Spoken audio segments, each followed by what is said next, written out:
All right, folks, welcome to Holy Shit Babe, the podcast where I try and get my girlfriend into pro wrestling, and then I talk about it with my goofball friends, and we try not to take it too seriously and just have a good time. So, with you as always is myself, host Trevor Chavez, my co-host Brandon Hayduk, aka the Cowabunga Dude. Hello there. My aforementioned girlfriend Sarah Summers. Hi. And today we actually have a special guest with us, local Bakersfield comedian James McMicken. That's me. All right. Well, usually we kind of get rolling into the episode by asking our guest James, like, how did you get into pro wrestling? When did you start loving pro wrestling, and what years were your peak, if you will? Oh man, my love for pro wrestling goes way back. We watched WrestleMania back when they had carts and would actually pull people to the ring with the little mini ring. I watched Andre the Giant fight Hulk Hogan. I watched all the old original pay-per-views, man. I've been with wrestling since I was a wee lad, and I'm in my 40s now, so we're talking 35 plus years. I took a break at one point, like after the Attitude Era. I dropped off for quite a while. The end of DX, that was kind of the end of my fascination with wrestling. But recently I've kind of picked it back up again and like started watching it matches in a different way now, like watching how the maneuvers are done, how the camera angles are done, and like the showmanship side of it now I'm more interested in. But yeah, man, I remember lots of old stories, bro. Oh yeah, this is kind of the reason that I'm excited to have you on. And I wanted you on because I feel like the back end of our wrestling stories really mirror each other. Like we kind of got out of wrestling at the same time, and we're getting back into wrestling at the same time. So I love it, man. It's interesting to have a similar voice with that. Absolutely. Yeah. So, all right, everybody ready to get into this one and have a little fun? Let's do it, man. I'm fucking so excited right now. You can't imagine how excited I am. All right, well, let's break it down. So the episode starts right out of the gate with a Stone Cold promo. So, James, I guess we'll start with you since we haven't yet to get your thoughts on Stone Cold. How did he hit you when he first came out? Oh goodness, man, I can remember hanging out at a buddy's house. There were three of us, and we would hang out every Monday night and watch Raw together. And when Austin would come out, it was a fucking treat, dude, because you knew he was going to come out. He was going to piss off somebody. He wasn't there to make friends. He wasn't there to party and make you feel good. He was out there to tell you the way it was and lay down the law. And that's the way it was. Dude, the dope thing about Stone Cold was just like, he was like one of the first like big main event guys that was like, he just bordered that line of like face and heel. Like, you know what I mean? He acted like a heel, did heel shit, but he was pushed as a face. Like the crowd ate it up as a face. It just opened up the storylines with all these characters, like having Bret Hart be the heel for this feud. Like it just worked perfectly only because Stone Cold was that character.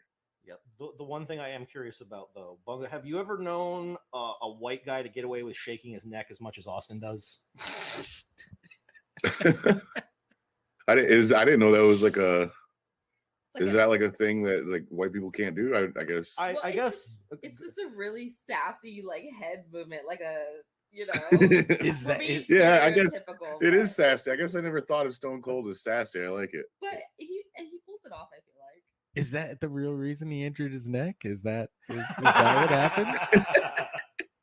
Did they just play that shit up that he got the accident? That he really just shook that shit one time too hard? They were actually just working on a long-term Owen Hart feud, and like it was actually just he threw his neck out himself. That's what it was. Now, one thing I will say that I'm intrigued by this whole this episode, I should say. I don't know if you guys also saw this when you watched it. I feel like there's a lot of tweens in the front row. Like it's a lot of 13-year-olds in the front row. And like the screams, you can tell there's a lot of kids, but it was like seems random. I remember when Bret Hart's big thing, man, when he would come down to the ring, he would hand his glasses, those big like wraparound glasses. He would hand them to some kid in the front row, and people ate it up. He was the hero. He was he never gave up. He was gonna win always. And this little feud right here says it all, because that right there, at one time, he was the best there is, the best there was, and the best there ever will be. Oh yeah, and the next part you guys will would see in the episode is that Bret Hart immediately comes back and cuts a promo or a counter promo to Stone Cold. Yeah. Oh yeah. They take up so much time in the beginning of Raw. You know what I mean? I mean, hey, kick it off with your two big hitters, I guess. Right. But the one thing you also saw right there, Owen Hart was there. Rest in peace, Owen Hart, and the British Bulldog. That was a lineup, man. Oh yeah, and the British Bulldog, I could see him being sassy. Like, that's a sassy guy, right? Right. Oh, there's definitely some things I'll get into with the British Bulldog that I was very intrigued by in this episode. But Brandon, real quick, just because since we were talking about Bret Hart giving away his sunglasses, like that's a pretty regular thing for a baby face to do. Can you think of like what was your favorite or like the weirdest thing you've seen a wrestler give away when he's a baby face to like a kid in the front row? Man, I mean, not really. I mean, I remember some funny shit heels would do. Like, I remember this one dude would come out and be like, he'd have his hand behind his back, and then he'd go to like shake with his other hand, shake like someone in the crowd's hand. And then when they'd reach their hand out, he'd whip his other hand out and spray disinfectant spray on their hands and then shake it. I always thought that was a good one. But Bret Hart, I mean, if you think about it, back in the day, he was giving kids those like fucking classic pit vipers, man. That was the move. Fucking, if you were a kid in the front and you got the fucking Bret Hart glasses, man, that had to make your whole year, your dude. millennium, dude. That was it. It's like the kid that gets the Cody Rhodes the belt, belt that little belt. Yeah. Yeah. Is it like a mini belt? It's like a weight training belt. Oh, That says American Nightmare on it. that's funny. And I'd be super excited to get that damn thing. I'm so happy to see Cody Rhodes wrestling. I love that family. Yeah, he does the the normal face thing where you find the kid that looks the most disabled in the crowd and you give them them the belt. Right? Yo, that's the gimmick. That's the move. You take a kid and you just, hey, all right, I'll stop right now. I'll stop. Fold your arm up and just drool on yourself, dude. See if we can get that belt. Oh my god. So side fact, I had a buddy that had a black windbreaker jacket. We were like 12, 13, whatever. And he put the Bret Hart logo that was on the back of that leather jacket. The Hart Foundation. He put it on the back of his windbreaker with markers and paint. And it looked it looked okay like for a couple of days, and then it just started to fall apart. Oh, absolutely. That tracks. Now, up next, the match that we're going to see come up next is Ahmed Johnson versus the Sultan. Now, Brent, I totally forgot in our last episode to mention that the Sultan is actually will become Rikishi in the future. Yeah. Totally forgot that this was one of Rikishi's failed gimmicks. No, I did not know that. You just taught me. Wow. Yeah. Wow. And Notorious Crackhead is Iron Sheik is his manager. Iron Sheik's the shit, man. Oh, and this guy's never done steroids. I'm just saying. Oh, Ahmed Johnson. Ahmed Johnson's never touched steroids. Ahmed Johnson is rocking a really strange outfit piece, and he's wearing like thigh pads. Yeah. Like, I don't think I've ever seen anybody rock thigh pads. Yeah, now that you know what I mean? Like, it's just kind of a weird thing. I guess I was just so distracted by how tight his lower half of his costume is that didn't even. I'm just like, wow, his cakes are out here, and right. Also, I'm pretty sure Ahmed Johnson's a grower, not a shower, because you're just big statements. You're staring a lot more at that than I thought you were, man. How could I not help but do it? Notice they didn't give Rashiki an entrance at all. Right. I mean, he's coming. Or they probably did during the commercial break, because you got to give him the entrance when the Iron Sheik is his manager, right? Oh. This is the one where his like Speedo goes straight up his butt. The whole time. That was a good jump for such a big dude, though. Yeah, man. Jumping over him. I mean, some of these, you can call it fake all you want. I mean, this is an athletic, absolutely athletic sport, I would say. Like they're still And doing some shit, of like that shit's jumps. gotta hurt. Yeah, bumps hurt. I've taken a Jumps. slap. I'm sorry, you said jumps. I've taken the slap to the chest from a local wrestler, and I get it, man. That fucking hurts. Well, Bunga, you can. I was going to say with your, what was it, 8 or 9 years as a wrestler in the Midwest? What's the longest you've felt a bump for, man? I mean, I still do, man. I got like tons of minor injuries that just stay with me. Sucks. I would say that, like, training though, like getting used to like the average pains of doing this day in, day out or whatever. The worst thing was definitely running the ropes. Taking bumps was kind of easy to get used to, but running the ropes was like just the most painful, man. Just constant bruise for like a month or so from the top rope and the middle rope. Yeah, There's like purple lines across my ribs and my hip. Do you mean like when they're bouncing off of it, or like what do you mean? Okay. Yeah, because the material that it is, it's like most promotions use like ropes that are made of elevator wire with like a garden hose over top of that, and just whatever color tape, and so you're basically running into elevator wire. Oh wow, I thought it was like a bungee, like like a bungee cord. It's not like fucking elevator wire. Well, now you know, Sarah. Now every time you see the guys running the ropes, you'll be like, oh yeah, that's their callus kicking in. However, you remember what you ruined for me?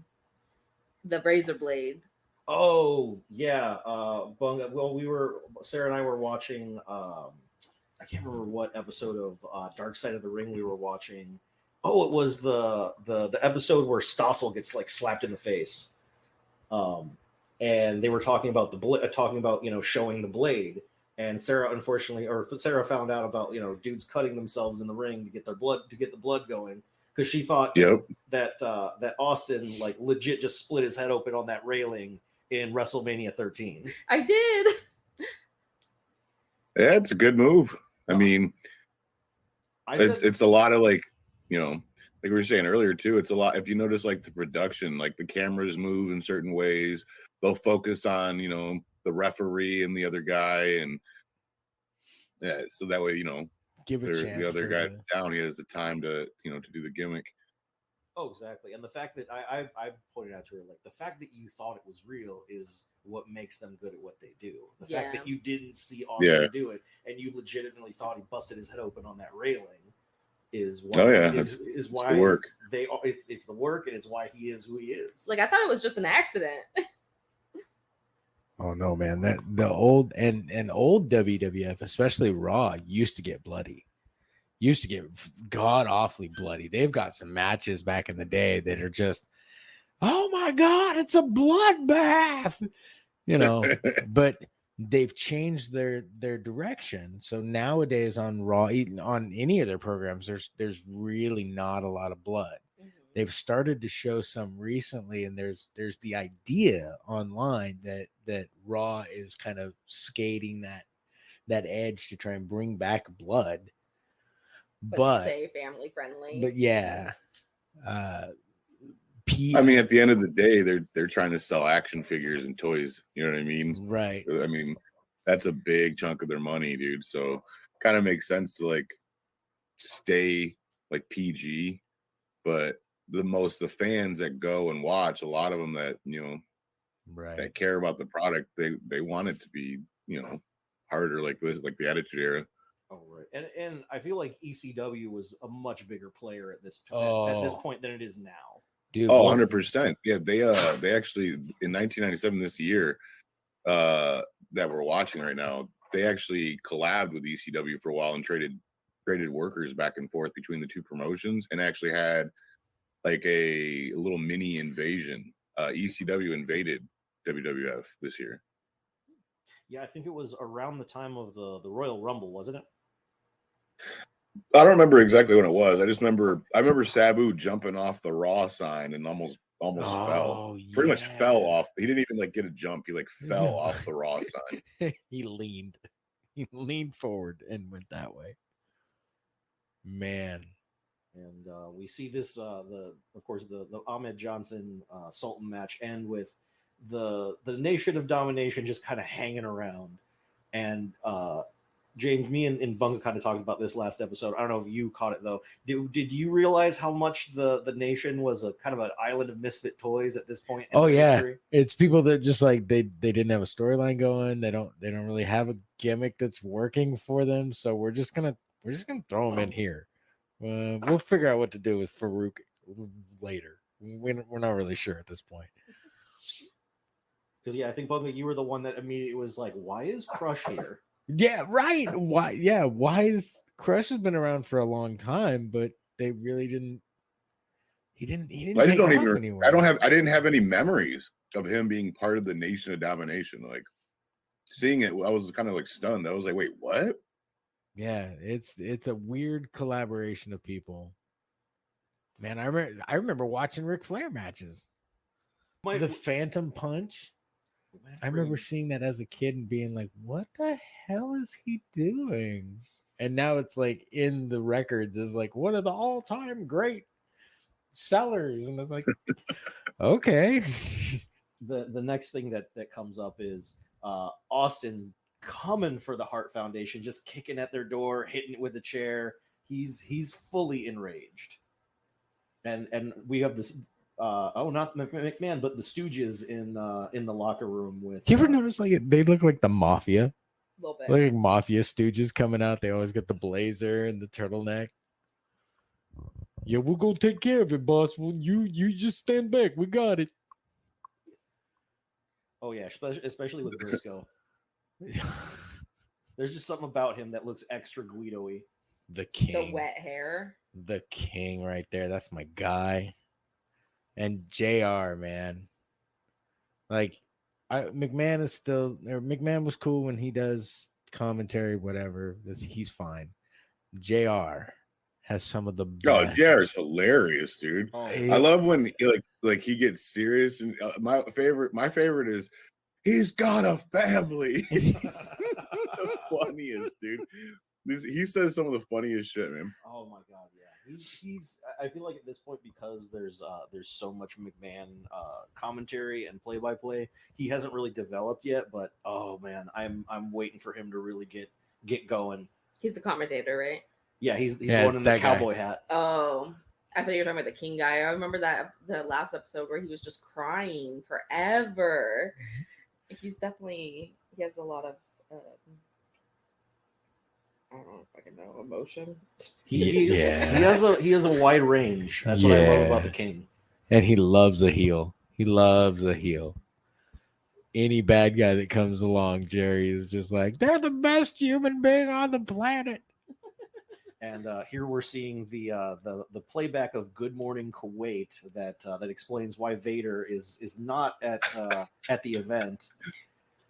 Which I'm sure that had to have been a real show. Good Morning Kuwait. Oh, I'm sure. That's what I was wondering. My question is the interviewer, is the host of Good Morning Kuwait, is he in on the gimmick, or was Vader legit threatening him? I feel like that was all at work. Oh yeah, that's what I was figuring. That it's a work. They were trying to pump up a show, and then they're like, oh, if we pretend we've arrested Vader, that'll be ongoing controversy. I think the interviewer did a good job on like being scared looking though. Like he looked like it was real. Yeah, he sold the game. Mm-hmm. Yeah, he sold it well. For the viewers at home, we're supposed to be led to believe that Jerry has sat here and doodled an image of Vader shoveling, I think, camel shit. Was that what that was? Yeah.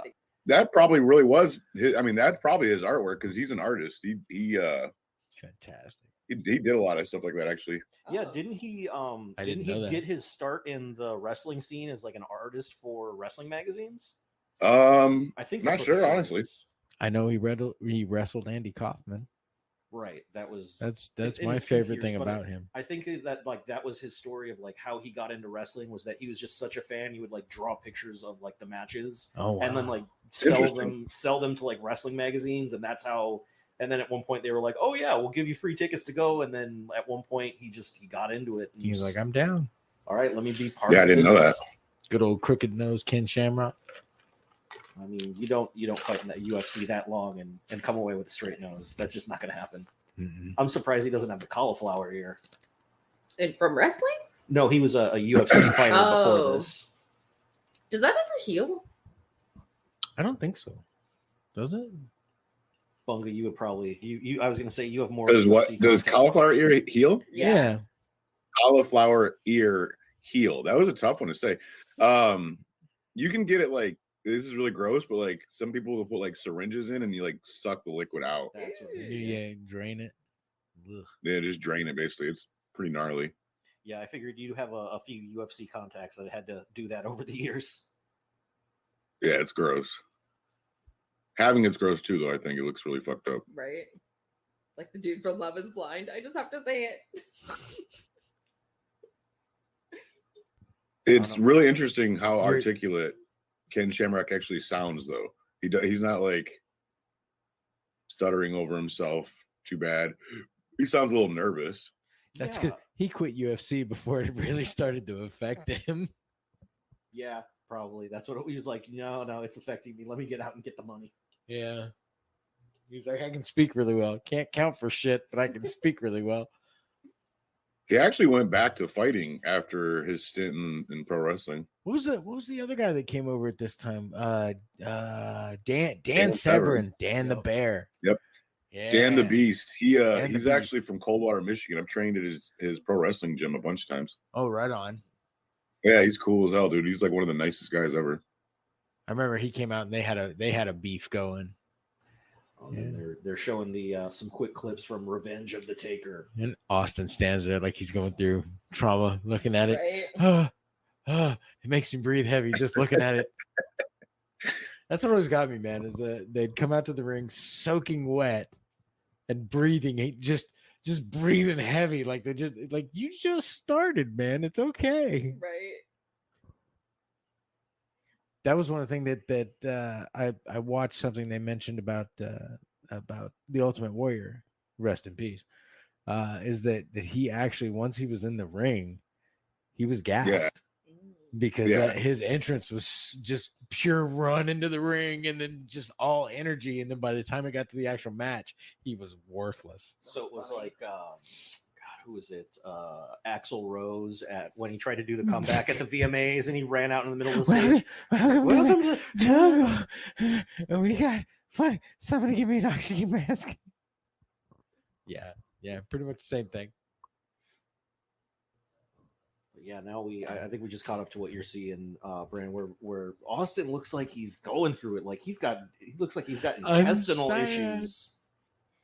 Was somebody saying that he like triggers me because like every time he's like yelling and going off, he reminds me of like that dad that would be like yelling at his kid, and you're just like triggered. I too had a bad stepfather. I feel you. I wonder how many moms wouldn't let their kids watch wrestling because like he sounded like a bad ex-boyfriend of theirs. Right? Absolutely. Just, like, triggering. Fuck, absolutely, man. Because he does it so well. There's the head twist. There's the head twist, the bobble, Yes. bobble. You were asking what the best or what the weirdest baby face. The weirdest babyface giveaway. Okay. Do you remember the Bushwhackers? I want to put them in that ring, ring, Bushwhackers, because they would come out. They would select a kid on the side of the ring, and then lick their head. And I know this because I, at Bakersfield Coliseum, had my face licked by the Bushwhackers when I was like 9, maybe 10. That just ain't right, man. It's gross. I don't remember. It's disgusting. I remember them licking Think each of other's now, heads, but I don't remember them licking. and if Maybe it's like, dude, maybe it's like blocked out of my memory for some reason. if somebody came out and tried to do that shit to me now, or a child now, you'd be like, that's a predator. Yeah. They're going to jail. But back then, like I was ecstatic. Didn't wash your face, probably. Fuck, I stood there for the next 2 hours at the event. Just and I've got slobber all over my face. Yeah, dude. Oh my god, that It's is terrible. so gross. I feel like this is that's- why this is why I go to therapy. Things like Right? this about my childhood. This is why I go to therapy. I feel like that's the kind of thing they would have saved for the house shows because putting that on TV would have like they would have gotten them so many health code violations. Oh my god, I'm just thinking of all the sweat they're licking off. Like, ugh. It's so gross. I was a little pudgy fat kid with a flat top haircut too, and like he grabbed my freaking head and just go. What the That's hell? awesome. Oh, Oh, that's interesting. this is why I don't like people touching me. Right? Get away So- from me. The thing about old school Raw, man, is they just ate up time. This is stuff. That Oh, just yeah. there you go. And here's the trap. Here comes There's the everybody. boys. Now, first time I watched this, I don't know if you guys thought the same thing. I immediately thought like, why are the Hart Foundation dressed like off-duty cops? Right? What? Dude, Why is British The British Bulldog in a Bulldog's got midriff? this like half shirt. It's full. Like- oh yeah, I have in my notes. Why is the British Bulldog wearing a Hoochie Daddy shirt? There was Brett. Yeah, Sachs. he's got a half shirt, like And- half shirt and mom jeans.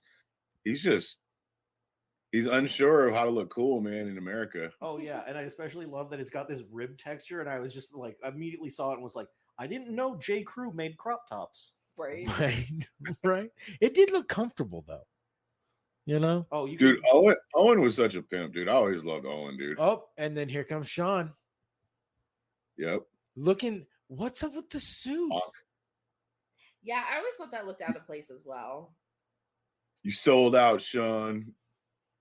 Looking like a Looking GQ like model. the man. Right?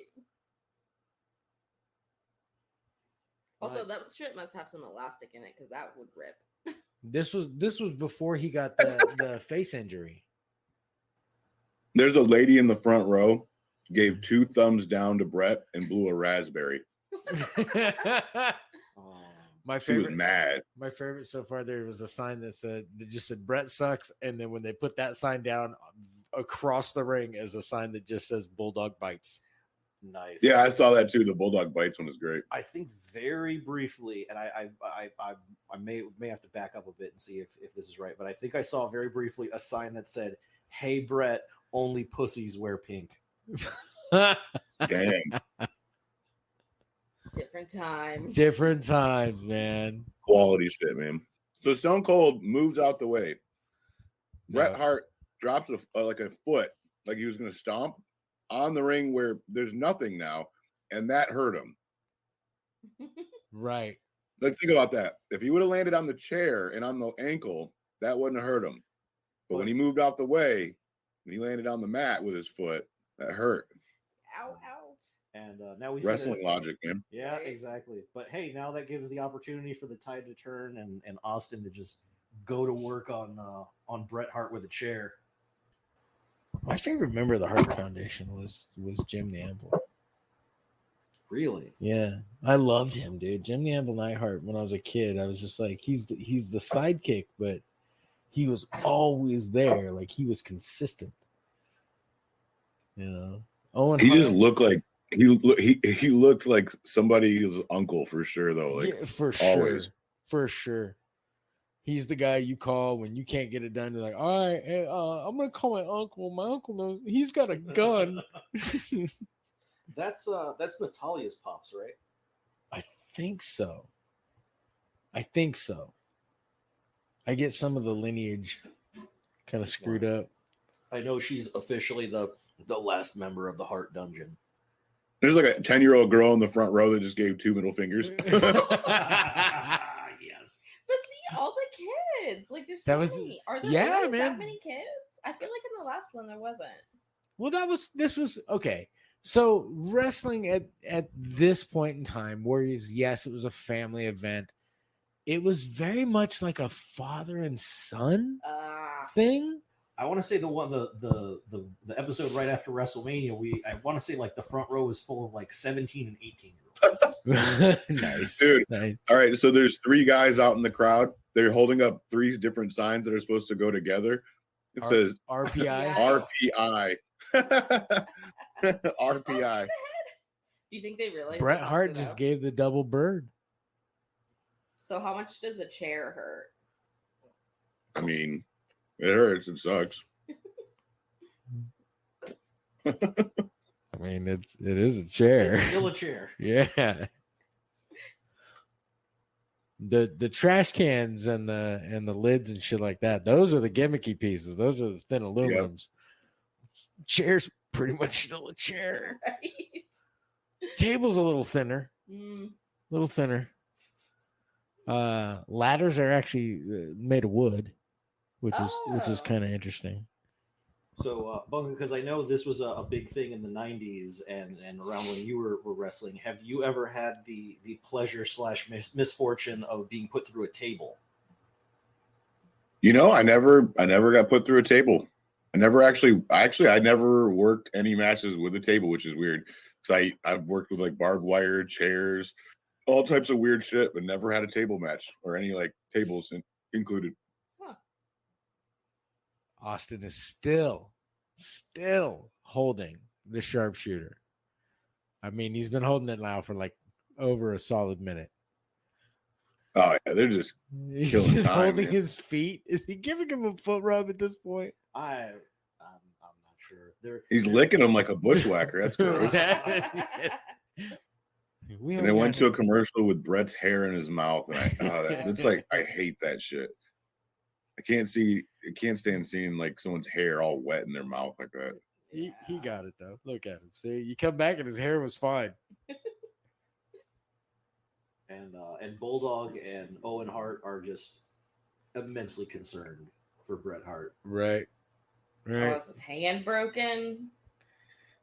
He broke my hand. He put my knee in a thing forever, but he broke my hand. Right.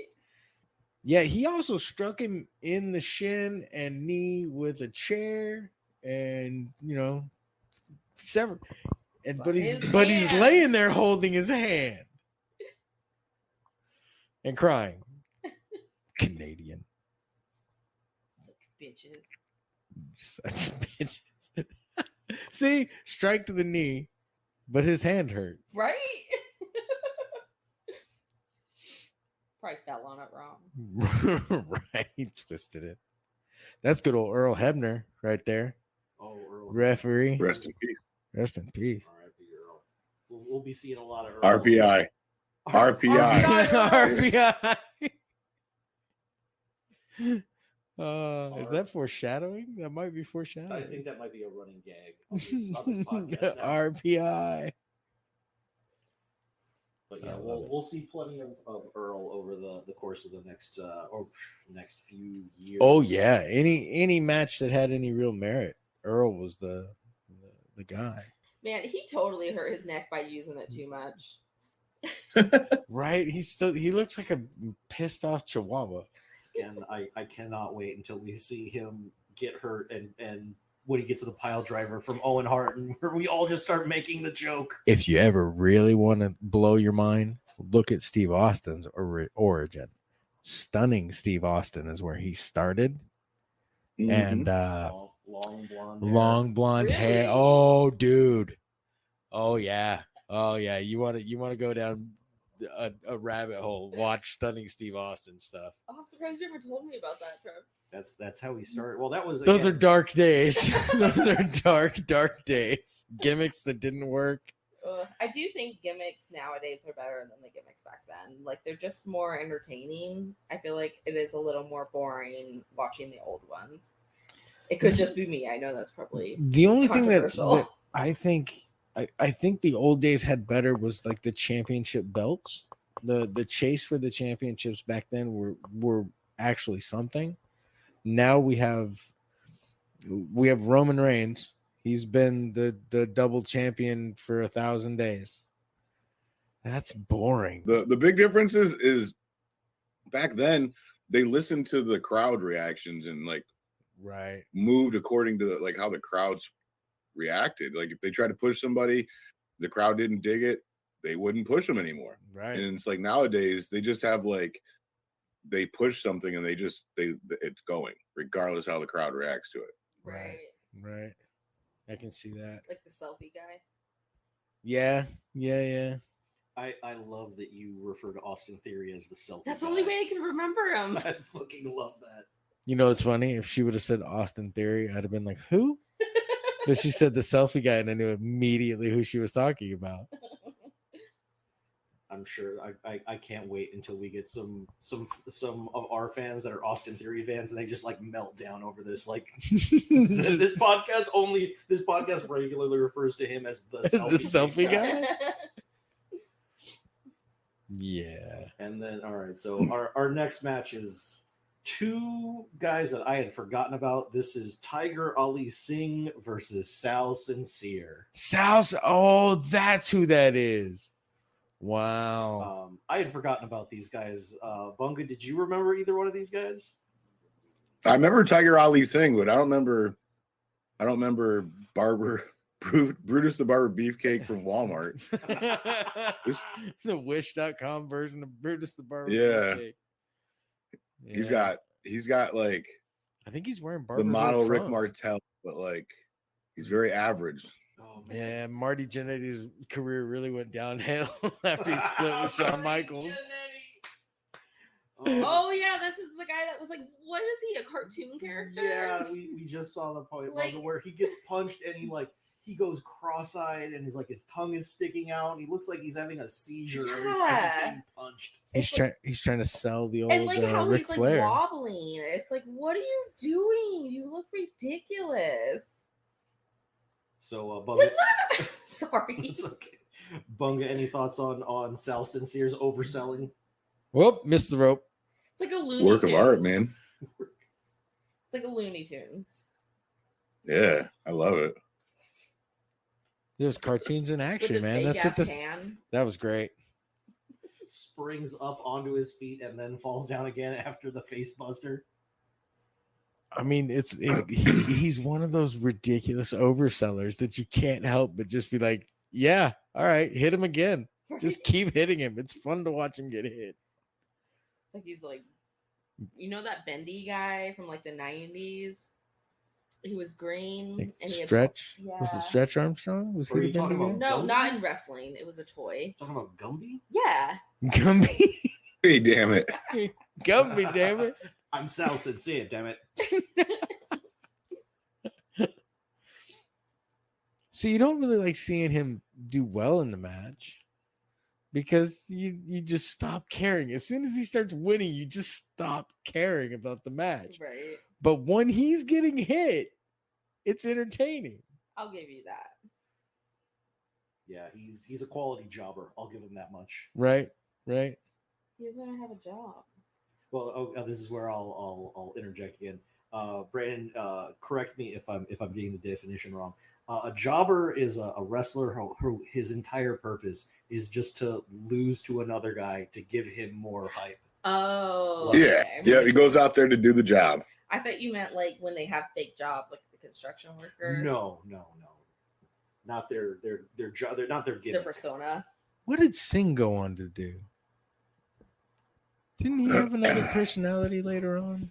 Looks like he's trying to suck his dick there. Trying to remember. Might have been. I wasn't a huge. Brandon, do you remember did Tiger Ali Singh stick with this gimmick, or did he do a different persona?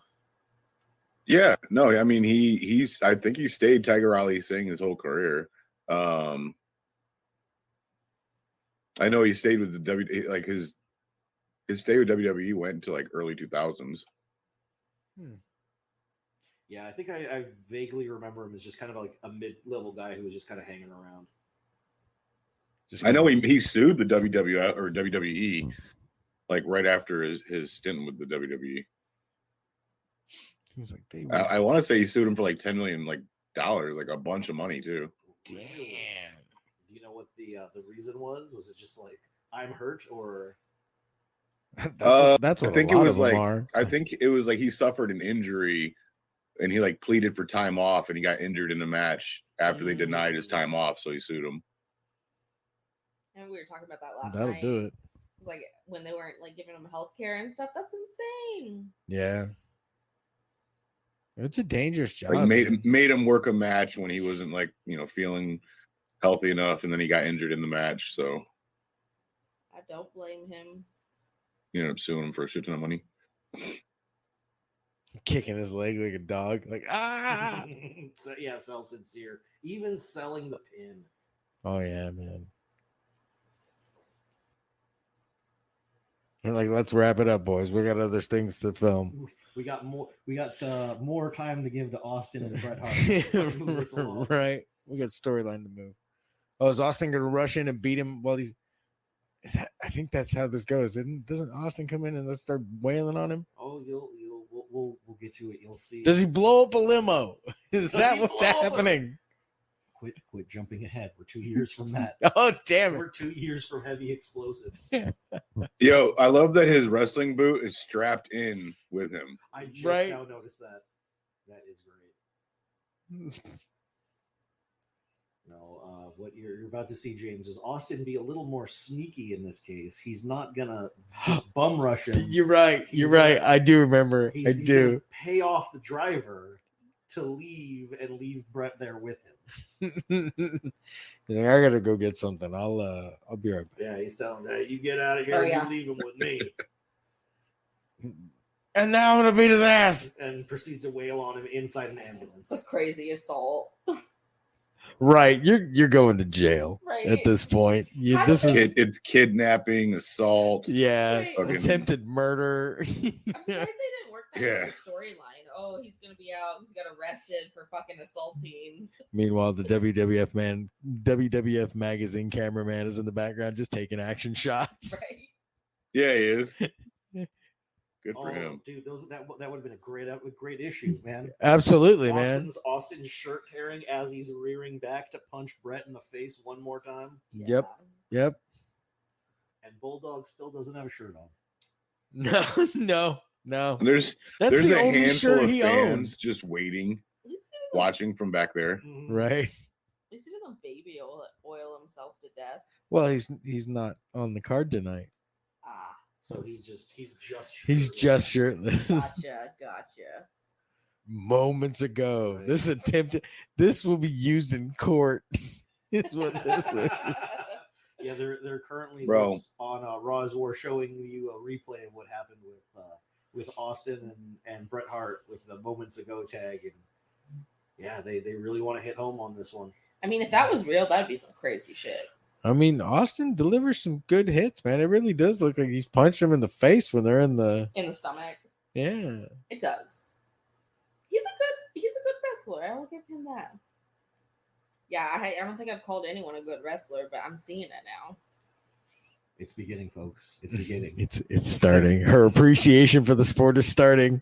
It's starting with Stone Cold. I'll take it. Hey, man, take it wherever. I mean, I love The Rock. He's my guy. I was gonna say, just wait. Yeah, she hasn't seen him develop yet. Just wait.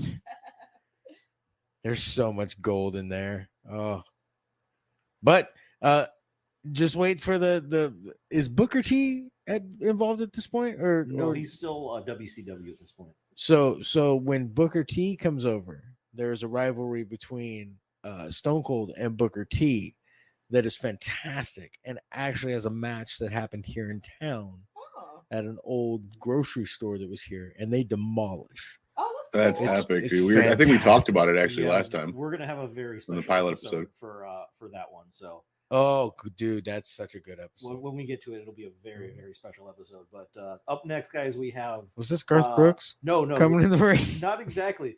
This is Jesse James, menthol cigarette. It's the AKA Road Dog. The pack of Newports. aka the Yes. Pack of Newports, as we call him around here.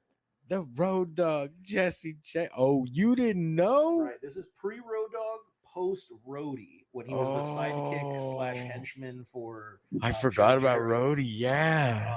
Now the fun part of this is what you're about to see if you forgot, is that this is when they were trying to make a rivalry with him happen between a rebrand of a character who's now known as Rockabilly, Oh my goodness. who is formerly and will soon to be again Billy Gunn. Badass Billy Gunn. But this is when he was the Honky Tonk Man's protege, Rockabilly. Honky Tonk And Man here we see with the swinging DDT, man. Classic. And he's in his black and white jumpsuit today. Instead of That's amazing. His blue one with his face on it. All them damn rhinestones, man. I like this suit more, I will say. Dude, it's hard to believe. Okay, like, dude, so Billy Gunn still works. He still works good matches too. Like, he doesn't have bad matches. Honky Tonk Man, custom made suit. Billy Gunn, a little crazy with the bedazzler. Just saying, there is a difference. Yes, I agree. Oh yeah, some of them are clearly like bigger than like normal rhinestones. Like, I want to know like how they got those things to stay on. And there. like, I think this is like when bedazzle guns came out. Oh yeah. Oh, but I feel like that was like the base level of what they did, and then they bedazzled it first, and then they gave it to wardrobe. Yeah. It's just so weird to see them fight, and then to know that they become like one of the best tag teams of all time. It was tripping me out when I was watching it. I didn't tell. So yeah, Sarah, you'll see in episodes to come. These two are actually going to be a really good tag team with really solid chemistry with each other. Oh. And they Does he change his outfit from the Newport? They both change their outfits a lot. Yeah, he moves on to Virginia Slims. Oh. that is appropriate. I was gonna say Marlboro Menthols, but yeah, Virginia Slims, I guess. That was literally the exact same thing that I said when I saw it the first time. I said Marlboro Menthols. Yeah, like. But I got to give it to Brandon. No, the what did you say? Or did you say Newports is what he looked like? He absolutely does. I think it's Newports.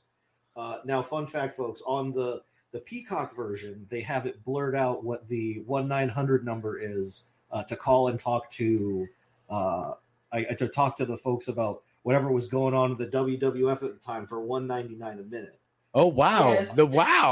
If any of you listening at home want to try and figure out what that phone number currently is and report back to us, that number is 1-900-737-4WWF. Once again, that's 1-900-737-4WWF. So if anyone wants to, we'll get the social media pages up soon. If anyone wants to let us know what that nonsense now connects to. And to be clear, we are not paying. We are not reimbursing you the $199. Nothing. Not. We there's no financial agreement here. We're curious. You're curious. Figure it out. Let us know. Because we're not that curious. I mean, we're curious, but we're not enough to risk. I'm calling them right now. Oh, never mind. I take that back. So they apparently they are more curious than I am. How many kids No, I'm just do you kidding. think got in trouble for calling this number and like racking up the phone bill? Oh, I'm sure there was a few parents that found out because of that their kids had access to their credit card. I ranked up a high credit card, not for the WWF, but for another one of those call 1-800 to talk to your favorite cartoon character thing. Oh my gosh. Yeah, it was Grandpa Monster. Yeah. That's awesome. Like $95. Oh, My parents were pissed. What did you talk to Grandpa Munster about? I told him how much I enjoyed the show. I questioned the magic that he did and like the spells and this. I don't know. I was a little kid, dude. I talked about stupid shit. I probably babbled on for like 10 minutes. Just you're cool. I think you're really cool. You know, something stupid. Like What's your favorite dinosaur? Right? My mom used to tell that story all the time. $95 I had to pay. But did you learn anything? No, it was a dumbass. Probably not even wearing a costume while he was talking to you. Now, probably just some guy that sound like him. Dude, now as an adult, I'm like, facts. No, the guy, I'm pretty sure the guy didn't even sound like him. Yeah, it was just like, I'm Grandpa. I'm pretty sure you were just talking to a voice. Couldn't checks out to me. It's like, I'm getting paid to talk to you, and you're a dumb kid. All right, cool. Tex Avery, that's how he was moonlighting. That's a great hustle if you think about it. Just like find out what all the kids show like characters are and just say you're that character. You can call me. I'll talk to your kid. Yeah, that's a great hustle. It's a fantastic hustle. But they're still wrestling. Yeah, Rockabilly and Jesse James. Well, I don't remember this feud. Like, how long did this feud go on? Did it go anywhere? No, Probably just for one little month cycle. I think so. I think it's literally like a month or two, and then they immediately turn them into the New Age Outlaws. Because they are fantastic together. They really do. Like, I know we've been kind of screwing around, but if you're watching, each one of them sells really well. You know, each one of them delivers impacts that look authentic. They look like they're actually committing the moves, and they do their best to sell each other. And Oh yeah, they're having a good match. The problem is that clearly nobody gives gives a shit. No. The audience is like, like it's only the You know, real, I'm just sitting here. Go ahead. Sorry. I was gonna say it's only the real wrestling nerds that are enjoying this match that are like, oh, these two, okay, let's see what these guys are gonna do. All the like the casual fans are just like, this is boring. I'm gonna go take a leak. There's a dude in the background. I swear to God, he's like, did I leave the oven on? No, the not two one kids? person brought a sign for either of these Nobody wrestlers, so you gives a know that they're not happy. Again, there's that 1-900 number. Oh no, I think that's. Oh no, that's for tickets. That's I'm for sorry. tickets. Yeah, I'm not gonna.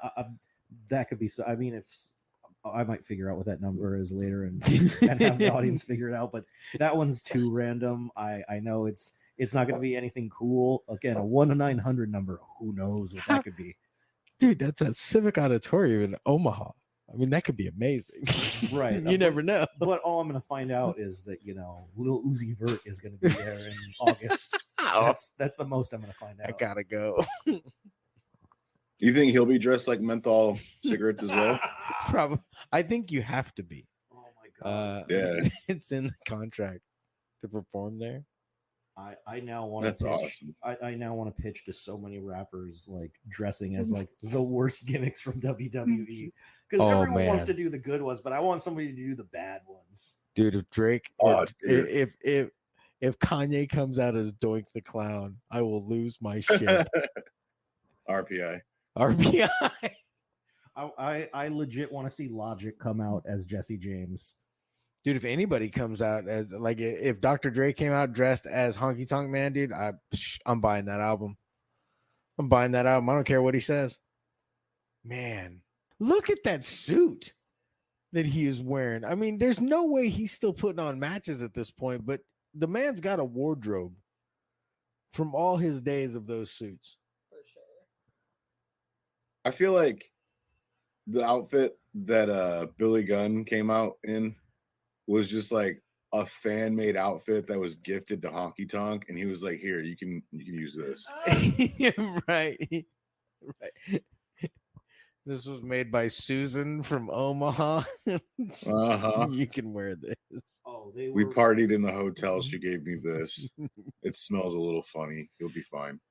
It definitely looks like they're definitely trying to make him look like a low rent version of Honky Tonk Man, which is funny because Honky Tonk Man is a low rent version of Elvis. So right. It's just how dare you? And none of them, and you can quote me on this, I will die on this hill.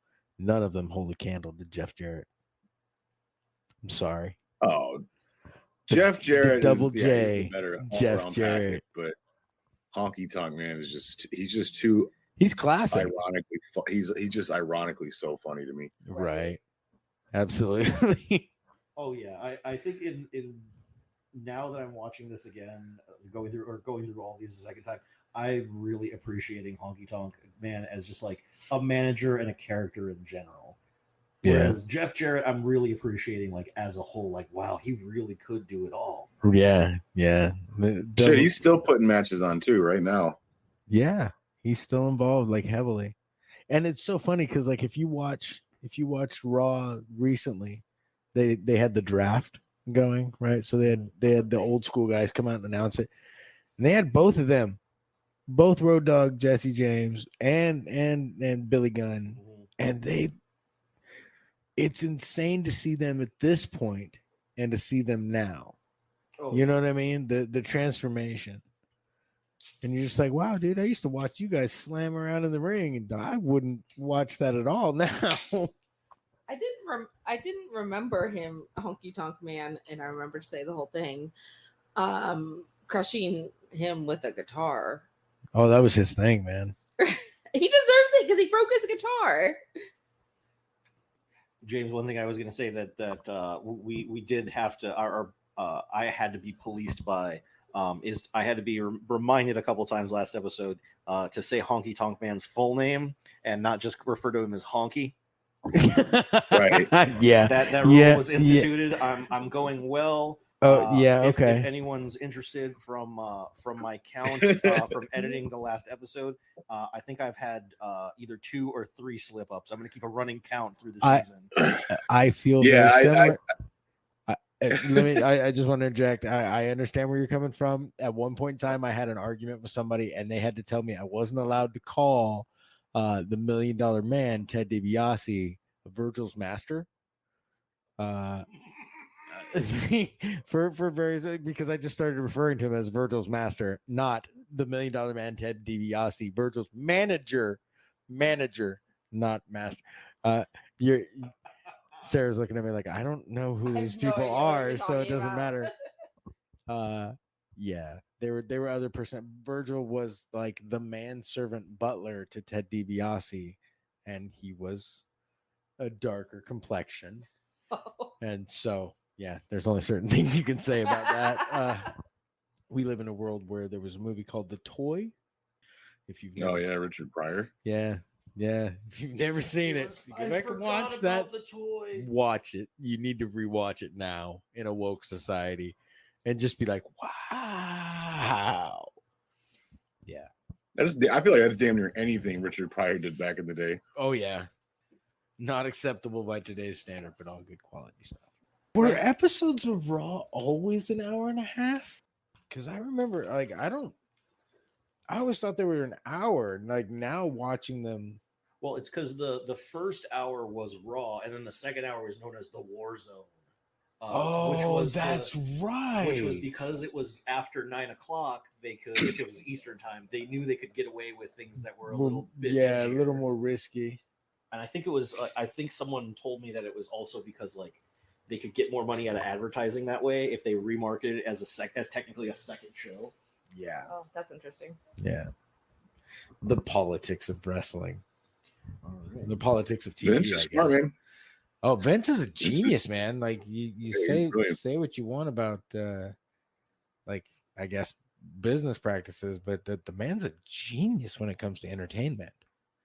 Mm-hmm. I mean, all I have to say is if you're gonna get a hooker, don't pay her out of the company payroll. Right. Don't do that. I mean, pay her out of your personal salary. Just give yourself a bonus and do that. You own the company. I mean, you've got the money is what I'm trying to say. So that's just lazy. You can drop a couple $100,000 to hire a paralegal. Okay. Theoretically, I'm not saying in his defense at the beginning of this, but what if he just grabbed the wrong credit card out of his wallet? Good point. I mean, did this hooker have a square? Well, it was the way it went is that it was I can see that being the problem. Then. It was a woman, I guess, that like lived in his like condo building that was like, hey, I like sex. You like sex. Want to work for me and have sex? And paid her like $250,000 as a paralegal out of like slush fund that he created within the company. Wait, okay. So explain to me how he got caught. Because they realized that he was because apparently, I don't know. I think it may have been like multiple women that this was happening with, and like the slush fund just kept getting bigger and bigger and bigger. Oh, so it was an accountant somewhere that found the numbers, didn't add up, was like, exactly. It was. man. I think it was a combination of that and HR getting involved. That because guy, someone was talking too much. That guy is not invited to the Christmas party. He didn't get a card. Fuck no, dude. He ruined a bunch of shit for some ladies. They're pissed off. They're out of work. That depends. He's not invited to the management Christmas party, but to the investors Christmas party, he is 100% invited to because he saved them a shitload of money. That's true. Jesus. Who you want to be a hero to, right? I guess you got to ask who's really paying your paychecks. Right. Okay. Yeah, fuck the investors, man. Vince is a pimp, dude. You want to hang out with him? Oh yeah. You want to be on the good side of Vince. Hey, Vince is the one getting hosed. The fact that he's doing all of this and still married and his wife has nothing to say about it shows you what a pimp Vince is. You know what? You know what that says? That's a smart lady. That lady is on point. She's like, hey man, I've got millions of dollars right now. As long as I don't cause a scene, we're cool. She's got that Hillary Clinton thing going on. She's just super old school. She was straight up. No, I ain't Straight leaving. up. I ain't leaving. Just cut me a check and Cut I'll live me in a a check. and I'm I'll live in here. a different part of the house. Yep. Old waspy Straight I up. was gonna say, isn't she like a senator in Uh, Connecticut? She might be. I know she was the secretary of like the undersecretary of small businesses within like the labor department under Trump. That's more than I knew. Man. That's Wow. weird. I did not know that either. Hey, Trump has WWE connection, so he wanted to help out a friend. I remember seeing him inducted into the Hall of Fame. Well, Yeah. Hopefully we will see that WrestleMania where he's on it again. Another one that hopefully the podcast survives long enough to see. Oh, it'll be here forever. Dude, Trump was perfect in WWF. Yeah. I'll only Did he tease. make appearances? I'll tease you with this. Him and Vince had a match against each other where the loser had to shave their head. And Vince lost. Oh, why did you spoil? Well, you knew it wasn't going to be Trump. You knew Trump wasn't shaving his fucking head. No. Right. I was gonna say like Trump would you. I was about to be like, like spoiler, bro, and then I'm like, no, That's come not on. really a spoiler, bro. I'm sorry. Yeah, exactly. That's not. I just remember, didn't like they shave Ric Flair's head or something? It was in that documentary, and it was so traumatic. Like I hated watching it. Oh yeah, that was a move by the NWO. That was so upsetting for some Oh, reason. yeah. Like, don't shave people's heads. I don't know why. It just hits a nerve. That was that's funny. a Brutus the Barber beefcake thing, man. Yeah, I think the worst you're going to see. Thankfully, the worst you're going to see as far as no, there's a haircutting match, but that one's again they put that on the line. Ric Flair just seems so sad. Small peek into my childhood. My mom had a Brutus the Barber beefcake poster up in their room. That's My great. dad That's hated funny. it. My mom loved him. That's amazing. That's so funny, dude. Yep. There you go, man. We had a cat later on named Brutus, and that's why he was named Brutus. He was named after Brutus the Barber beefcake. That's funny. I low-key Yeah. love that. Yeah. And I'm not even a cat person. No, You get a cat. I'm with not- a name and a I- wrestling name. I'm not either. Oh god, this is how I'm This is end how up with you a end cat. up with a cat. This is how you end up with the Undertaker, man. I like cats. This is how I end up with a cat Yeah. named Dwayne the Paws Johnson. Oh, Oh, here's Mankind. Mankind was a great character. Oh yeah, and especially Mick Foley. here doing his one of his classic boiler room promos. Yeah. So real quick, because Sarah, I know you had some pretty specific reactions when you saw Mankind in his boiler room promo. What did you think of all say this? fucking psycho. Yeah. I don't remember what I said the first time. I wish I did, but I can't. But I mean, it's fucking weird.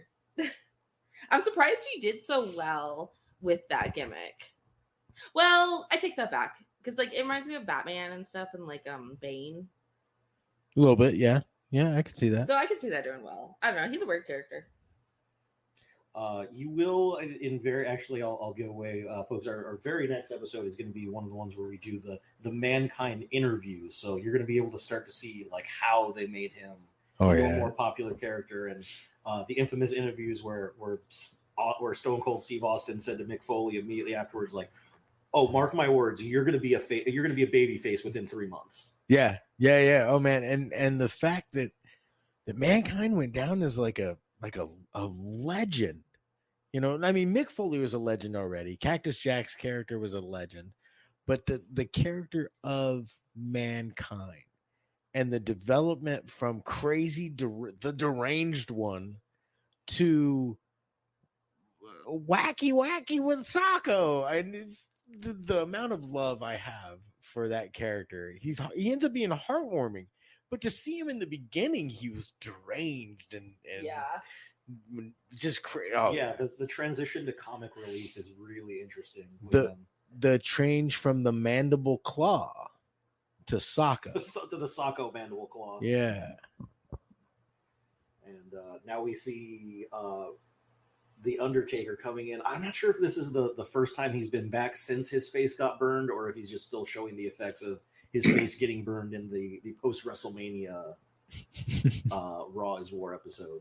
Right. Yeah. Was it what was it that burned his face? Was it a fireball? It was a fireball from Mhm. Mankind. Yeah. The infamous fireball. I will say, Oh yeah, Undertaker's. they're actually about to show the. Oh no, this was what they're showing now is not Mankind or not Undertaker getting burned, but Undertaker burning Paul Bearer. Dude, and they give you like a camera angle that just shows that he's holding a lighter and flash paper. Like they ruin the whole gimmick, basically. Right. And I love that they're trying to say like, oh, he smelled of burning flesh. His face was melting, and you're like, dude, it was a lighter and flash paper. Right. It was probably really bright, and he probably had vision issues for a day, but he's fine. He's fine. He probably lost some hair. mustache and his Yeah. eyebrows. He got so much fucking hairspray in that. That shit burned off before it even touched the hair. Taker versus Hunter. Next on Raw. I don't like the Undertaker's wet hair. I think it's gross. It's like the Grudge hair. Like That was the thing at that point, man. And it still is. You know, anytime anybody goes out, you know who also has really disgusting, like the wet hair look? Roman Reigns. I don't know why the WWE thinks dudes with curly hair, Long curly hair that it looks good wet. Right. Well, I understand because it actions well. When they're in the ring, it does good dramatic effect. But when it's not in the ring, when it's close up and it's on camera and they're talking and doing the bullshit, it looks gross. It looks like you don't know how to take a shower, or you were like sweating to death backstage. Like, what are you doing to be this wet? Or like when girls would like scrunchie their hair, and so like they take all this gel and like scrunch their hair, and then their hair would be like crackly. Looks crispy. Yes. Right. But it also wet. Like there's my boy right there. The original Hunter Hearst Helmsley. Now at this point, he's just Hunter. Right. We had a whole conversation about China last week. At this point, China. Oh man, I won't say it. I was gonna get canceled there, bro. Oh, we talked about her getting her plastic surgery. She got hot. I was yeah, dude. Because at this point she's a man. Oh yeah. Bunga, you talked about last week, if memory serves, you talked about seeing her pornos, right? That's right. Oh yeah. I forgot about those. But she's got a big 3-inch clit, dude. It's fucking sweet. Yeah, in the regular world, we call that a penis, but you know, whatever. But I'm an ally. I support it. Whatever you do. I didn't know she died. I'm kind of sad. Oh yeah. It was very sad. Like I love China. Her personality, her chemistry that she had in the ring was actually pretty good. In the beginning, it was really rough. I don't know where she came from, but she's his bodyguard.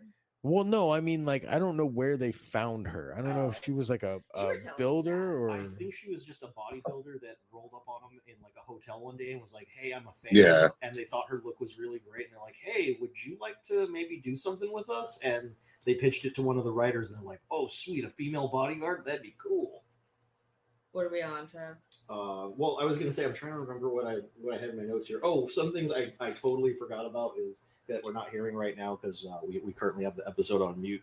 I was just loving the many random comedy stylings of Jerry the King Lawler on this episode. Oh, dude, he talks so much shit. Oh my god! At one point he says, "Let's see, what are some of the things he says?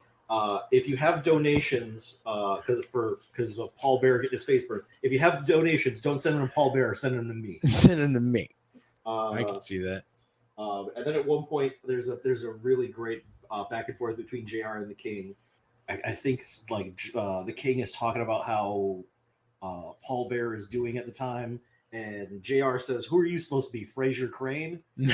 And the King responds with, "Well, who are you, Nostra Doofus?" Nice. Oh my god. Just straight up dad jokes back and forth. Back and forth, man. Just a couple silly gooses. Interesting thing to pay attention to, the change in Hunter Hearst's in Hunter's body style throughout his career, because at one point he starts coming out and he is yoked. Like when DX is really like in full swing and he comes out, he's yoked. Oh yeah. Well, once I think I want to, and then he softens up, and then he gets real like Papa Pump style for a minute, and then he softens up again. It's like, oh, We can see where the steroid chain was rolling through the WWE and when it was okay and when it was not. Or when Vince was telling dudes, you got to be bigger. You got to be You gotta bigger. Oh yeah, one of his hand on his dick. Come on, a little bigger. Bigger. A little tanner. You want that title shot? Is that what you want? Uh-huh. Oh, a tag team, huh? Because if there's anything we know about Vince, there's two things that he loves: big, massive dudes and above average blondes. Yeah, right.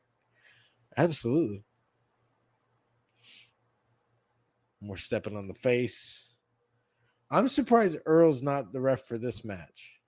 Like, they got this guy, and I don't know this guy. I don't know his name. Oh, I can't remember. I've seen this guy a bunch of times, but I can't remember his name. And So the refs are such a part of the show that you know their names?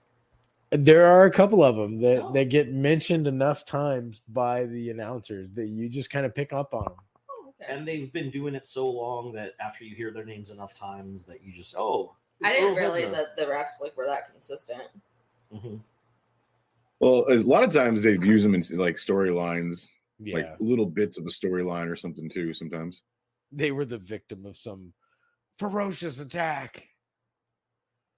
or they fucked up and counted too fast or something, or they got knocked out and didn't see the 3 count, or were involved in a conspiracy that proceeds to get a lot of attention.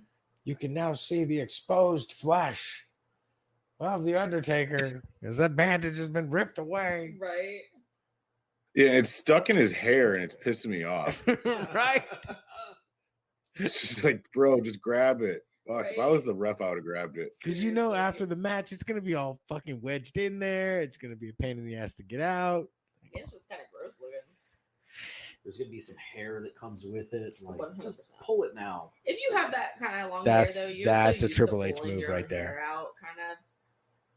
I feel like the Undertaker got all his clothes from Hot Topic, Yeah, absolutely. He inspired most of their fall collection. right? Yeah. That X is on the side. Yeah, Right. this was 97, so I'm pretty sure he inspired them. But still, good point. Well, Yeah. it's a very unknown fact, but he actually led a band. He was the lead singer of a band called Evanescence for quite a while. Oh my god! For a second, I thought you were serious. This That's is my fantastic. gullibilness. Oh no, you're not the only one that was sold on that trip, man. I was there. I was like, what? Yeah, so when he would sit, he'd get like kick out of someone's finisher and he'd sit straight up. Bring me That's where he to came- life. Yep, you got it. That's exactly where it came from. That's really funny. James knew where you were going. I fucking love it. That's really Attaboy. I listened to them for years, man. Years. I had a couple CDs. I'm not gonna lie. Oh, Silent. I forgot he used to do. Oh, Yep, he would do I believe he hasn't won by count out. That was just him doing his hype up when Triple H was still doing his curtsy. Yeah, that's some stupid shit. Does he keep that? no. No. He again, it's part of his gimmick as a blue blood. Some of the bandage came out. Pretty He soon, punched it out of his hair. like within this year, like they change his persona completely. That makes sense. They get rid of because he originally was Hunter Hearst Helmsley, Right. and then The they blue just blood. the blue blood, yeah, and he was a rich asshole that would just come in, and he was very prissy. And he still kind of has that character at this point, but now he's just like the I'm smarter than you, I'm better than you sort of attitude. Gotcha. But pretty soon the attitude era really kicks off and Degeneration X is born. Ah. And that is the rebirth of a lot of characters at that point. That was the beginning of many sixth through ninth graders being suspended and/or expelled for telling their teachers to suck their dicks. Who's in the crowd right there? That is that Goldust? That's Goldust and Goldust his and wife. Terry Reynolds. Yep. Although they are Dustin Reynolds and Terry Reynolds at this At point. this point, there's Well, no in this what you're seeing right now. Normally in ring they would be known as Goldust and Marlena. Yes, yeah, Marlena. That's right. And she just smoking a cigar in front of all those kids. Yep. 100%. Fucking fresh. Goldust was such a crazy character. Dude, Right. Marlena was tight. Or Terry Reynolds, yeah, sitting there smoking that stogie, just Yeah, not giving a pimp. shit. She's scouting China after she got ragdolled at Right. WrestleMania 13. She wants a piece. Well, and I think it's so funny that it's not Goldust smoking the cigar. You think it would be? It's his wife that smokes the cigar. Right. Yeah, that was I'm part here of the. for it. I That was like it. that was part of the whole gender bending thing. Girls that they were like doing. cigars too. Right. Goldust was such a trip, man. And I know that Goldust was a good character because it lived outside the ring. Like we had buddies that if they wanted to creep you out, they'd sneak up behind you and just go Goldust. I hate And that. it would creep you out. You'd be I like, hate quit it, that. man. Stop doing Yeah. that shit. Are you about to lick my ear? Yeah, right. Like that was the vibe that you get. Oh, quit it. Or they wouldn't even say Goldust. They just come up behind you, go, and just that inhale alone is enough to send shivers up my spine. I'm like, no, thanks. Stop, Yeah. please. Don't do it to me. I do not like that. Please keep all things away from my butthole. Please. To this day, I'm afraid of glitter. I'm just saying. I don't like that thing. We have a fellow comedian friend that occasionally will come out dressed in what I call the Goldust costume, and she goes up and does her set. Oh yeah, I've talked to her about possibly being on when there's a heavy Goldust episode. Oh, that'd be fantastic. But, That'd be fucking fantastic. yeah, folks. What we're seeing now is that as the match is wrapping up, Mankind is now making his way to the ring With a blowtorch, with a fucking blowtorch in hand. little acetylene, not even a blowtorch, like a welding torch Yes, is it what he's got totally a in his hand. welding torch. Yeah, that's not a blowtorch. That's a welding torch. And I love that all of the kids are buying it so hard. They like you can hear little girls screaming. This is like before the internet was popular. It's like none of them have experienced much. So like they legit think that mankind is about to light the Undertaker on fire. Oh, dude, I kind of agree with what she just said. Like they hadn't experienced much. Like I was innocent as shit, and watching Raw was like the most craziest shit you saw on TV. Right? If like your parents didn't let you watch R-rated movies, like you didn't get to see much. You watch it now, and you're just like, this is so tame. This is so tame. Oh, he's got a blowtorch in his hand. When are they gonna do something new? I'm now remembering that like the last like the back end of my peak of watching wrestling, I was like, oh yeah, that's right. I would watch this after I would come home from catechism or like fucking a church youth group, and I'm like, yeah, I was really like sheltered other than this because I would be like learning about Jesus. Then I come home and see a guy get like almost lit on fire Oh and fuck! it blow my mind. It's fantastic, man. Go home and Yeah, you're like, once you had mentioned like the kids eating it up, I'm like looking at all the faces of all the people around the ring and like, Yeah. they're sold, just man. fucking- holy shit! Like, fucking serious. Like this group right here, man. They're just like, did you see that? Holy shit, man! But the 13 Look at the camera in his hand. Side are like jaws to their knees and Look at that kid screaming. right next to that dad. He was like, he literally had his jaw like, And then is this? And then in the ensuing confusion, Terry Reynolds Did decides someone to just throw? Oh, a soda. yeah, someone threw a soda at them. Terry Reynolds decides she's going to try and choke out China with her purse strap. Which is pretty Yeah. cool. And that's not gonna work. Yeah, Sarah, if you had to try and take out a woman small or a woman bigger than you, is that the move you would go with? Or? Yeah, I mean, especially if that's some like Prada leather, like that shit is not gonna rip. Right, you're not Like, using. you just fucking take that, and that's perfect. You ain't using the Walmart Yeah, that shit handbag.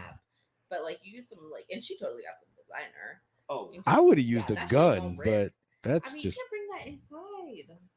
Oh no, this is 97. You True. totally can. That's so true. Did they have You- metal detectors? Like, checking Yeah, you? only in schools in like the hood at this point. Like they didn't care You here. bring whatever you want in. I love these people, man. Austin fans are the greatest. Austin let's fans. go. Let's go. I just realized where my generation differs from you guys, because I'm not gonna lie, you guys are old. I only know the high security life, pretty much. Yeah, well, I was too young. I mean, I wasn't carrying anything in at 4 years old. She was packing heat at 5, though. Valid. Yeah, back to the Stone Cold has that one little patch of hair on the back of his neck still. He Does he? still has that one. Yeah. Does. Yeah, he still does. I can see it. Yeah, we've been tracking this, James, because it showed up last episode. We're like, does he have a patch of He just misses a little bit. hair? How did they not catch this shit? Oh Like, yeah, it's he on the totally fucking does, and you can camera. see it.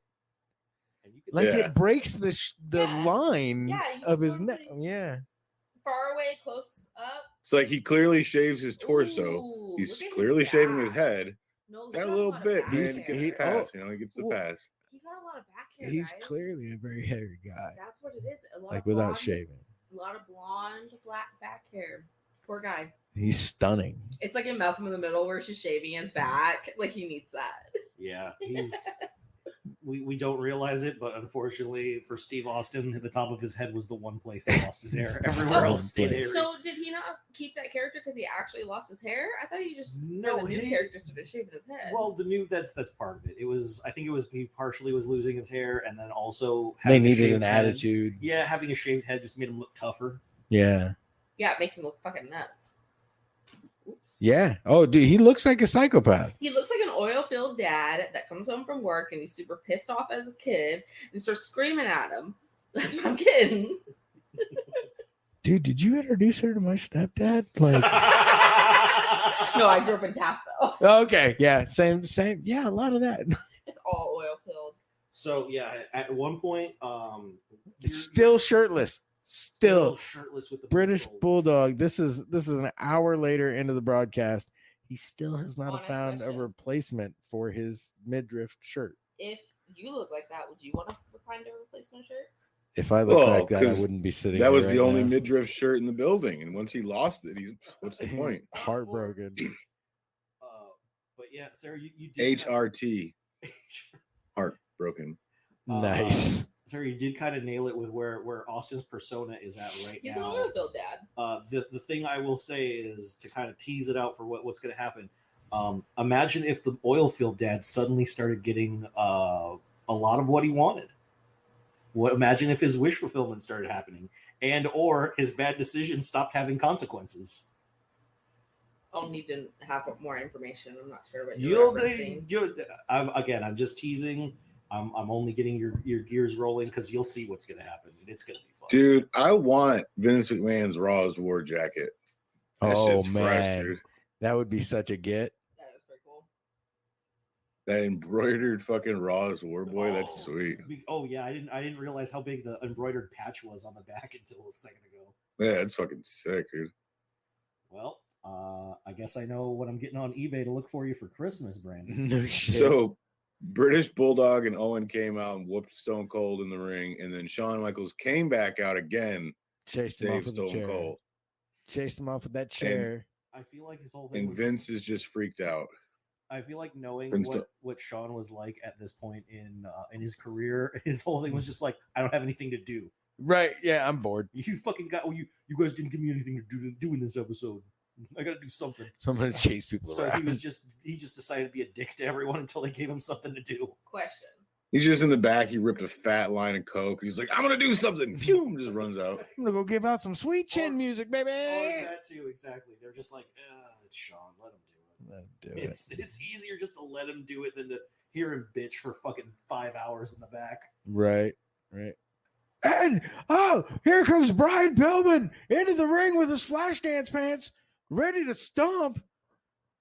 Like, you're late, dude. Everybody was here like forever. Did he miss the I came off call? guard. I guess his bus was Yeah, late. Brian Pillman is out here now with tie-dyed. Looks like tie-dyed Tie-dyed jeans. jeans. That's what I was Very wondering about. interesting. Like, how are you going to be a tough guy out here with the tie-dye pants? Right, doink the clown pants. I kind of like the tie-dye. But I mean, to his credit, he's going like his energy is full psycho. Oh yeah. He's lost his shit at this point. And part of it, I do love that. Ooh, For everything chair his strike. pants take away, his shirt that says "I don't call 911" with a pistol on it I Right. runs love him it. right back. I love Right. his tie-dye pants and his shirt. I love it. Now, my question is, did he do what Austin does to everybody else to Austin? Is that why he just did that? Because he jumped on top of him and did like the kind of shimmy shake that Austin usually does when he talks shit to somebody, or was that Pillman's thing? Did Pillman do that before? No, I think he's just like taunting him. Oh, Yeah. oh, here we He's go. moving him. Here we go with the leg breaker again. Nope. And here we go with Sean again. You sold me bad coke, Brian. Yeah, it looks like it was good. Yeah, it does look like it was decent, huh? And fades back into the crowd. And that's that, the episode. yeah, that was the episode. So Yeah, I think this was a good episode. It was not a lot as far as matches are concerned. Yeah. It was just the whole episode was pretty much just focused on the this was a lot of Bret Hart story. Stone Cold stuff. yeah, it was a lot of Hart Foundation versus Stone Cold. Yeah, and in most, I think usually there was only like 3 matches, like per episode. Usually, like one that nobody really gave a crap about, like kind of a warm up match, and then there would be like the subplot and the main plot. Yep. You know, and Yep. and that was just kind of how it always went. And then you get Saturday wrestling where it was like 5 matches that nobody gave a shit about. Like it's all Yep. jobber matches. Brandon, what would you say we learned today? That the Hart Foundation dresses like off-duty cops. Absolutely. Like Bulldog and Owen Hart look like a couple of guys that are just standing out of the club looking for someone to buy coke from. Like they really do look like they're just like, we want to party, man. We want to party hard. Dude, put your shirt back on. You're gonna scare them away. Fucking RPI Owen Hart, man. RPI. Owen Hart. No. Blue Blazer for life. For death at least. Oops. This is why OSHA requires safety lines. I'm just saying, like, you know. Right. I learned that if I'm going to put on a wrestling show, I'm going to fill it with 14-year-olds because they will buy every single thing that I put in front of them. Absolutely. Absolutely. And the more offensive it is, the more they'll buy it. And the more dangerous it is, the more they'll buy it. Like, yep. You don't even have to have the blowtorch turned on and they'll start screaming. Right. In the 90s. In the 90s. Now they're like, we've seen it. Exactly. Yeah. I got to go to 9-year-olds now. No, you got to go. I don't know if I can know. Man, these kids are in therapy since age 6. Exactly. I would have to literally light a man on fire in front of them to get And around. even then, dude, they'd be like, I have a coping mechanism set in for this. Like it's ridiculous. Like you're not gonna reach today's kids with violence. It was a good show, but they only had 1 decapitation. So Right. yeah. And you could tell the blood wasn't real. It's like we have to show them like the most brutal ECW matches, or it just doesn't even register for them. Right. Like unless there's barbed wire and like a pint of blood loss, then nobody cares. Explosive matches. Jeez, man. ECW was I remember being a kid and watching a little bit of ECW, and I was just like, man, this is too hardcore for me. This is too hardcore. I don't like this is too violent for me. And then ECW folded. Most of their guys came over. Rob Van Dam came over, and I was like, I think I saw this guy get like a barbed wire bat shoved up his ass once. God. I don't think I'm gonna like this. And then he turns out he's one of my favorite wrestlers now. Like I love Rob Van Dam. But that ECW was so violent, so hardcore, hyper violent. blood What's the soaked ECW? matches. ECW And was pretty much everything the Attitude Era is and was is just a reflection of what ECW was doing like a year earlier. A year prior, yeah. Just with better marketing. Yeah, ECW was like the indie rock or punk rock label of wrestling at the time. Yeah. Was that like a tier below? Like, yeah, it was of. kind of a sub tier, but kind of They didn't have the money to have the biggest names, and be in Right. the biggest arenas, so they had to make up for it by just being fucking nuts. Their gimmick was that they were extreme championship wrestling. You know? Yeah, because originally it was Eastern Championship Wrestling. Yeah. And then when Paul Heyman took over, they rebranded as Extreme Championship Wrestling. You want to talk about a genius?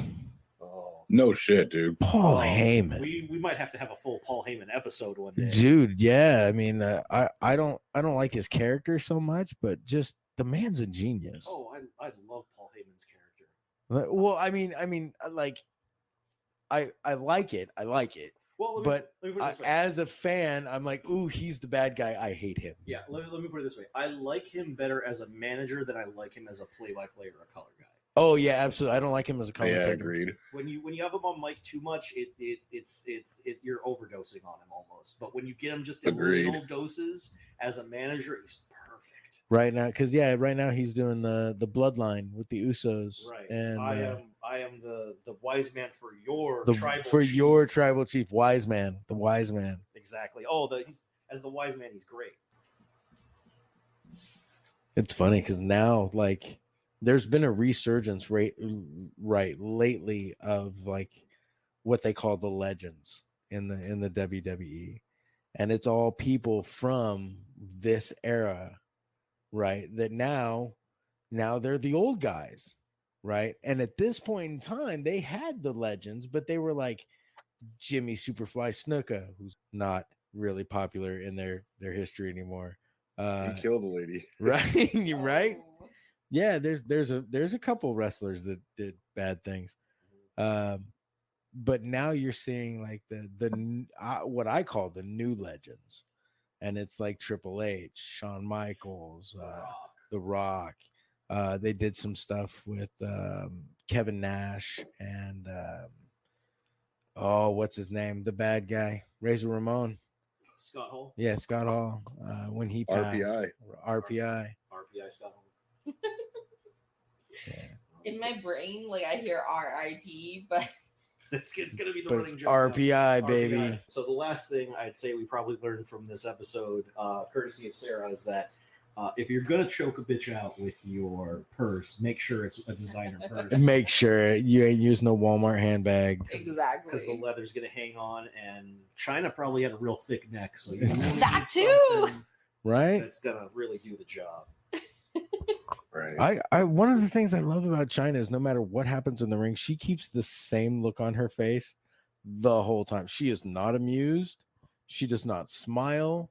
She just sits there and looks kind of pissed off the whole. She has a great resting bitch face. I can't wait to see her wrestle. Oh, it'll happen. It'll be She fun. does to have a good watch. resting bitch face. She does. She has an amazing one. But all right, guys, that's the episode for us. Join us next time when we watch the May 19th, 1997 episode of Raw is War. So just want to once again thank my guest, James McMicken, for being here. Dude, thank you very much for having me. This was a blast. Anytime you want to talk wrestling, I'm down. Now, once again, thanks to my co-host for being here, Brandon Hayden. Yeah, thank you guys for tuning in. And yeah, hopefully you guys check out the next episode. Sure, and thanks, Sarah. Thanks for sticking in and going with this journey on me. Always. Or going on this journey with me. Ah. I'll edit. I was hoping you wouldn't catch it. Going on a journey on you, huh? I want a journey on you. Oh. I might keep that now. All right, but guys, thanks so much for joining us for this episode. Again, we'll see you next time for the May 19th episode of Raw is War, and we'll see you guys around. Bye. Bye. Bye now. All right, fans, just a couple of quick notes I wanted to leave you guys with. First, if you want to interact with us or yell at us about anything, including that 900 number we mentioned, contact us at our Instagram page, which is @ValleyFeverComedy. Also, don't forget to like, subscribe, and share. And let your friends know we're available on Apple Podcasts, Spotify, and coming soon to Google Podcasts. Thanks again, and see you guys next week.